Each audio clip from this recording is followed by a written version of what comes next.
ఇక తెలంగాణలో 3 శాసనమండలి స్థానాలకు కాసేపట్లో పోలింగ్ జరగనుంది. ఎన్నికల అధికారులు అన్ని ఏర్పాట్లు పూర్తి చేశారు.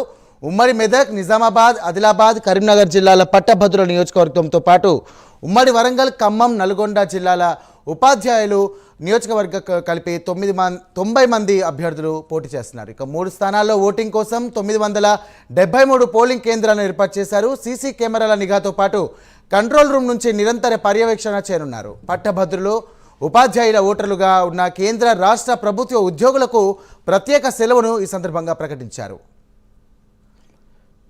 ఈ సందర్భంగా దీనికి సంబంధించినటువంటి పూర్తి డీటెయిల్స్ మా కరెస్పాండెంట్ రాజు అందిస్తారు. రాజు, చెప్పండి, ఎలాంటి ఏర్పాట్లు చేశారు? పోలింగ్కి సంబంధించి ఎంతవరకు ప్రక్రియ పూర్తయింది?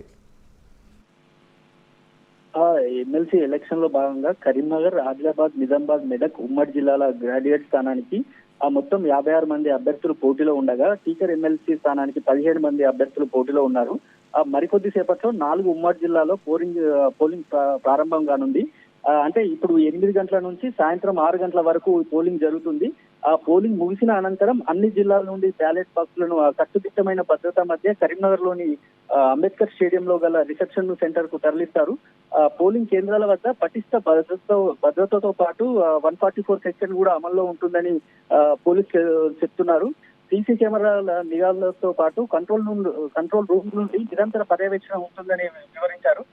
ఓటర్లు ఎలాంటి ప్రలోభాలకు గురి కాకుండా స్వేచ్ఛాయుత వాతావరణంలో ఓటు హక్కును వినియోగించుకోవాలని ఎన్నికల అధికారులు విజ్ఞప్తి చేస్తున్నారు. మరోవైపు మరి ఎన్నికల్లో టీఆర్ఎస్ పోటీకి దూరంగా ఉండడంతో కాంగ్రెస్, బీజేపీ మధ్యనే హోరాహోరీ పోరు సాగనుందనే అభిప్రాయాలు అయితే వ్యక్తమవుతున్నాయి. ఎన్నికల నోటిఫికేషన్ వచ్చినప్పటి నుంచి అభ్యర్థులు ముమ్మరంగా సభలు, సమావేశాలు, ఆత్మీయ సమ్మేళనాలు నిర్వహించి ఓటర్లను ఆకట్టుకోవడానికి తీవ్రంగా ప్రయత్నించారు.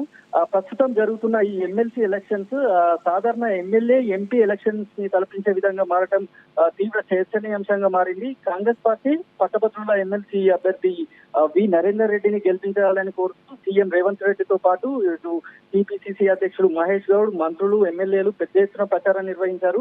మరోవైపు బీజేపీ పట్టభద్రుల ఎమ్మెల్సీ అభ్యర్థి అంజిరెడ్డి పక్షాన కేంద్ర మంత్రులు కిషన్ రెడ్డి, బండి సంజయ్లతో పాటు ఎంపీలు, ఎమ్మెల్యేలు ప్రచారం చేశారు. బీఎస్పీ తరఫున ప్రసన్న హరికృష్ణ బరిలో ఉండగా All India Forward Bloc party తరఫున బీఆర్ఎస్ నేత రవీందర్ సింగ్ పోటీ పడుతున్నారు. మొత్తానికైతే ఇప్పుడు ఎమ్మెల్సీ ఎలక్షన్లు హోరాహోరీగా సాగనున్నాయనే అభిప్రాయాలు అయితే వ్యక్తమవుతున్నాయి.